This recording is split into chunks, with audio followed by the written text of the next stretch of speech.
They found her in a field outside Fort Thomas, Kentucky, lying on her back, dress soaked with blood, hands folded neatly at her sides, like someone had posed her, like someone wanted her seen. But it wasn't the body that shocked the searchers. It was what wasn't there. Pearl Bryan had no head. The snow around her was packed down from footprints, horse tracks, drag marks, blood soaked deep into the frozen ground. Whoever killed her worked fast, worked brutally, and worked with a purpose. Because Pearl Bryan wasn't just murdered, she was decapitated alive. The newspapers called it the crime of the century. Reporters flooded Kentucky and Ohio. Crowds lined up outside the morgue. Rumors spread of devil worship, secret societies, and a head carried away in a doctor's bag. Men whispered the same question over and over. Where is Pearl Bryan's head? Two suspects, Scott Jackson and Alonzo Walling, were arrested within days. They were medical students, well-dressed, educated, close friends, and liars. Their stories twisted, broke, and contradicted each other until the courtroom felt like a stage set for a public execution. And when the judge read the verdict, the crowd surged so hard the deputies had to draw clubs to hold them back. But through all the testimony, all the confessions, all the denials, one question was never answered. What happened to Pearl Bryan's missing head? This is not just a murder, it's a disappearance inside a killing, a case soaked in blood, myth, and fear. A story that drags us through the last night Pearl Bryan was seen alive, and the two men who swore they didn't kill her, right up until the moment the noose tightened around their throats. This is Deadly Truths. I'm Becca, and this is the murder of Pearl Bryan. Pearl Bryan wasn't a drifter or a desperate woman. She was 22, the daughter of a respected Indiana farming family, educated, well-liked, and engaged to be married. She wasn't the kind of woman who just disappeared. Someone had to pull her out of her life. That someone was Scott Jackson. Jackson wasn't a nobody. He was charming, polished, good-looking, a dental student, a man who walked into a room like he'd been invited by money and intelligence. He met Pearl through her cousin, introduced himself as a gentleman, acted like one, until he didn't. Soon, Pearl was pregnant, and Jackson had secrets worth killing to protect. He wasn't just a dental student, and he was running with counterfeiters, moving between states under aliases, and according to multiple witnesses, he bragged, quietly, confidently, that he knew how to get rid of problems. Pearl Bryan became his problem. In late January 1896, Pearl left her family home in Greencastle, Indiana, telling them she was visiting friends in Indianapolis. She carried a small bag, a few dollars, no spare clothes, and a note with a man's initials, not the behavior of a woman going on a long visit. Jackson had written to her promising help, promising a solution, promising her life would return to normal. Pearl trusted him. He counted on it. She traveled by train from Indiana to Cincinnati. Witnesses saw her looking lost in the depot, alone, confused, clutching her coat against the cold. Then Jackson appeared, and she followed him. It was the last time anyone saw Pearl alive. Scott Jackson didn't act alone. His roommate and close friend, Alonzo Walling, followed behind like a shadow. The two men checked into boarding houses under fake names. People heard muffled arguing, footsteps late at night, a woman's voice pleading. Witnesses later testified about a doctor's satchel, a heavy one, carried by Jackson and soaked through the bottom. When the pair were seen leaving town before sunrise, they had no luggage, nothing in their hands, nothing on their coats. A farmer found Pearl's body hours later in a field across the river, beheaded, left like a message.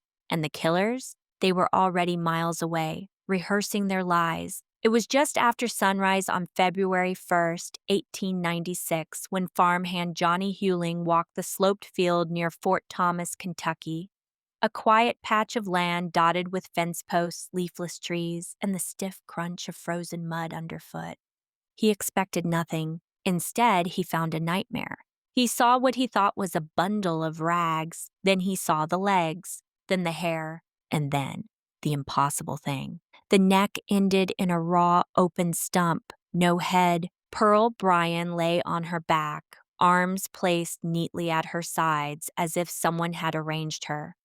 Not dumped her, not thrown her, but positioned her. Her dress was soaked through with blood from her neckline to her waist, dark and stiff from the cold. Her shoes were missing. Her gloves were still on. Her fingers were bruised, gripping, clawing, signs of a struggle that ended in terror. The blood trail led back toward the road, a dotted, dragging path that suggested one thing: she was killed somewhere else, then dragged here, then staged. What made men run back to town pale-faced wasn't just the violence. It was the precision, the almost surgical brutality. Someone had cut Pearl Bryan's head off with a blade sharp enough to separate vertebrae cleanly. Not a drifter, not a farmhand, a man with experience. This wasn't rage. This was intent. Deputy John Plummer arrived first.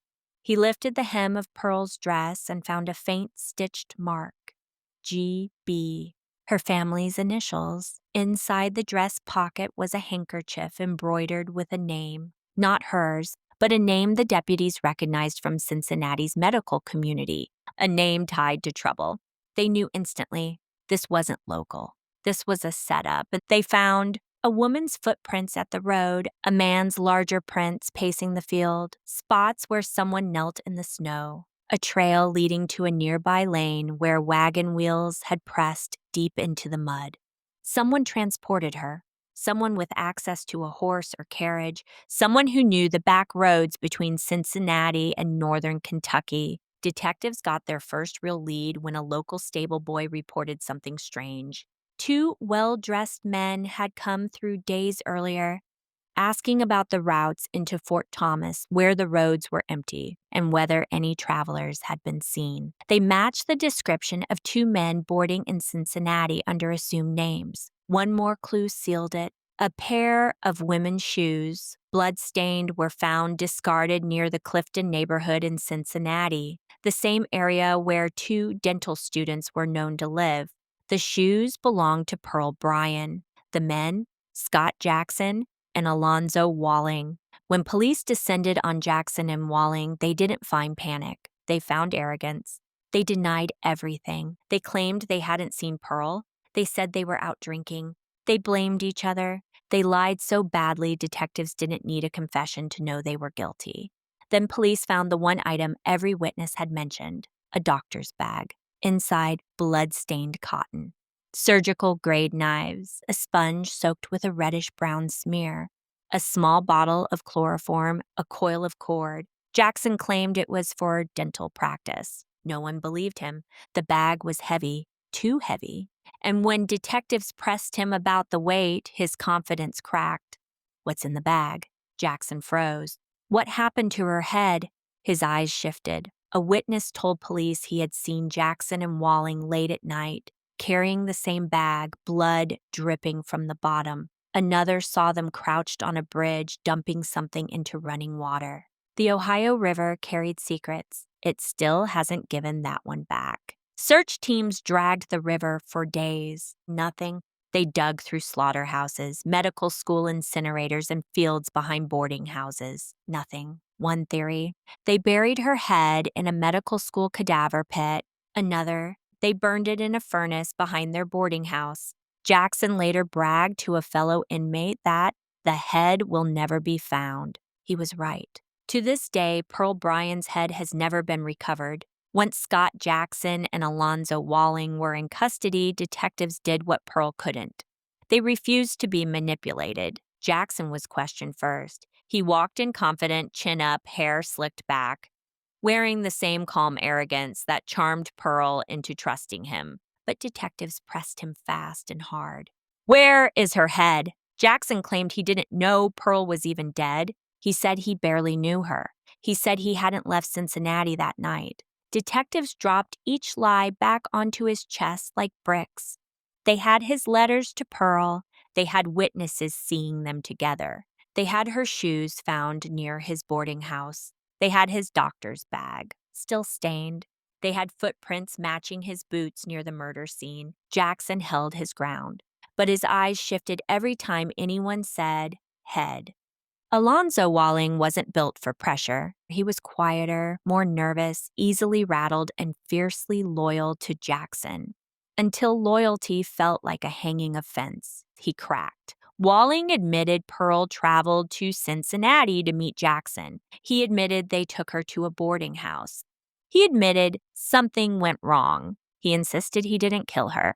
Detectives leaned in. So who did? Walling asked Scott Jackson. It was the first time one pointed at the other. From that moment on, the two men turned on each other like cornered animals. Neither man gave a full confession. They each gave pieces, enough to damn each other, never enough to save themselves. Jackson's version: Walling killed Pearl. Walling panicked. Walling decapitated her. Walling's version: Jackson attempted an abortion. Pearl died. Jackson cut off her head to hide the pregnancy. Both stories were half true and fully incriminating. The trial became a national spectacle. People sold seats like theater tickets. Every newspaper from Cincinnati to New York ran front-page illustrations of Pearl's body, the field where she was found, the killers, the headless silhouette, the doctor's bag. Women fainted listening to testimony. Men shouted at the defendants. Extra deputies were stationed in case a mob rushed the courtroom. The judge issued gag orders. They were ignored because America wasn't just watching, it was obsessed. The most sensational rumor erupted during trial: that Pearl Bryan's head had been used in a satanic ritual, a Cincinnati cult, a secret society, a devil ceremony in a medical basement, blood circles, candles, Jackson as the ringleader. None of it was ever proven, but newspapers loved the scandal. Pamphlets were printed and sold on street corners. People swore they saw Jackson behaving possessed. Victorian hysteria did the rest. The rumor spread so far and so fast that by the time the verdict came, most of the public believed the missing head had been taken for something evil. The truth is simpler and more horrifying. Jackson removed the head to hide Pearl's pregnancy, destroy identification, and sabotage prosecution. Not demons, just cruelty, but the devil made for better sales. After weeks of testimony, after days of clashing stories, the jury didn't hesitate. Guilty, guilty, guilty. Both men sentenced to death by hanging. Crowds outside the courthouse screamed for them to be executed immediately. Deputies had to escort the prisoners through a mob of thousands. Walling cried. Jackson didn't, not once. After the guilty verdict, Jackson and Walling were moved under heavy guard to the Newport, Kentucky jail, not to protect them from escape, to protect them from everyone else. Crowds of men gathered outside the jail every night. Police worried a mob would break down the doors, drag the men out, and hang them from the nearest lamppost. Deputies doubled in number. Armed men patrolled the hallways. The sheriff refused to let the prisoners near windows, not because they'd escape, but because someone might shoot them through the bars. These weren't just murderers. These were monsters in the public's mind. And Pearl Bryan's missing head was gasoline on the fire. In the hours before execution, Scott Jackson behaved exactly as he had throughout the investigation: cold, detached, unbothered. He requested a cigar. He smoked it slowly. He refused to minister. He refused to speak about Pearl. He refused to confess. His final written statement read, "I am innocent. I have nothing to say." Straight lines, no fear, no remorse. Witnesses later said he looked like a man walking to a business meeting, not the gallows. Walling's final night was a different scene entirely. He wept for hours. He refused food and he begged for a Bible. He asked a priest to sit with him. He told the priest he feared his soul was in danger. He said the devil was coming for him. He asked over and over, "Will it hurt? Will it hurt?" The priest lied. He told him the pain would be brief. It wasn't. On March 20th, 1897, at sunrise, thousands of people flooded the streets around the jail. Men climbed rooftops. Women stood on crates. Parents hoisted children onto their shoulders. Everyone wanted to see the killers die. As the two men were led towards the gallows platform, the sheriff ordered silence. The crowd obeyed. Alonzo Walling was trembling so badly that 2 deputies had to hold him upright. He tried to speak, but his throat seized. When he finally forced out words, they came in gasps. I am innocent, but I know who is guilty, and I am going to tell. The sheriff cut him off. Rumors say Walling was about to name others involved in Pearl's death. Possibly people Jackson protected, possibly people with money and influence, but we will never know. The hood went over his head. The noose tightened. The trap door fell. Walling's body dropped with a violent jerk, but his neck didn't break. He strangled, slowly. Witnesses said he kicked for nearly 6 minutes before going still.